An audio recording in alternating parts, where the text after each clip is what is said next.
সম্মানিত ভিউয়ার্স, আপনারা দেখছেন বিশ্বনাথ উপজেলা পরিষদের সাবেক চেয়ারম্যান জনাব সোহেল আহমদ চৌধুরী সাহেবকে ফুলেল শুভেচ্ছা জানাতে ওনার বাসায় এসেছেন দণ্ড ফানিপুর গ্রামের যুব সমাজের নেতৃবৃন্দ।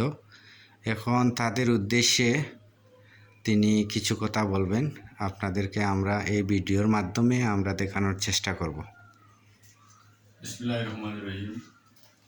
আজকে এখানে আমাদের মাঝে উপস্থিত হয়েছেন এবং দেখা করতে এসেছেন আমাদের দণ্ডমানিপুরের জাতীয়বাদী দলের যুবদল, ছাত্রদল এবং স্বেচ্ছাসেবক দল এবং বিএনপির নেতৃবৃন্দ।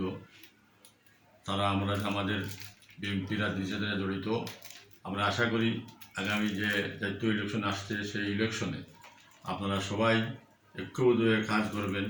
এখানে আপনারা দেখতেছেন সারা বাংলাদেশে দলালদের সংখ্যা বেড়ে গেছে।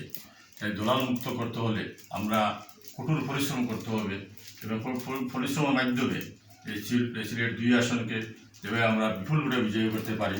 আপনারা জানেন আমাদের মাঝে নতুন নেতৃত্ব নিয়ে আসছেন আমাদের তারুণ্যের অহংকার তারেক জিয়ার উপদেষ্টা জনাব হুমায়ুন কবির ভাই। উনি ইলেকশন করবেন সিলেট 2 আসনে। আমরা সর্বাত্মক সহযোগিতা করবো ইনশাল্লাহ। আমরা চাই বিশ্বনাথ উসমানীনগরে দলাল মুক্ত হোক, চুর বাটপার যারা আছে তাদের দিক থেকে মুক্ত হয়ে দল যেন সঠিক পথে পরিচালিত হয়। আমরা জানি আমাদের এই বিশ্বনাথ উসমানীনগরের মানুষ ইলিয়াস ভাইকে অত্যন্ত ভালোবাসত, তার নেতৃত্বে এই বিশ্বনাথের মানুষ ঐক্যবদ্ধ রয়েছে।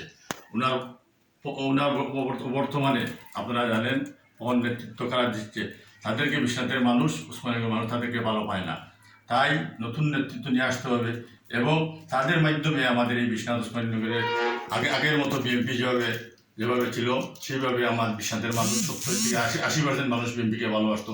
সেই জায়গায় আমরা আবারও ফিরিয়ে আনতে হবে, মানুষের আস্থা ফিরিয়ে আনতে হবে, এই আশাবাদ ব্যক্ত করছি। এবং আপনারা সবাই আমরা মিলে ঐক্যবদ্ধ কাজ করে যাব এবং শহীদ রাষ্ট্রপতি জিয়াউর রহমানের যে জাতীয় সেবা কর্মসূচি রয়েছে, তার মারফত তার যে 100 কর্মসূচি রয়েছে, সেই কর্মসূচি আমরা যেন এগিয়ে নিয়ে যেতে পারি এবং বিশ্বনাথের বিএনপির ঘাট হিসেবে আমরা রূপান্তর করতে পারি, সেই আশাবাদ ব্যক্ত করে আমি বলছি। আসসালামু আলাইকুম।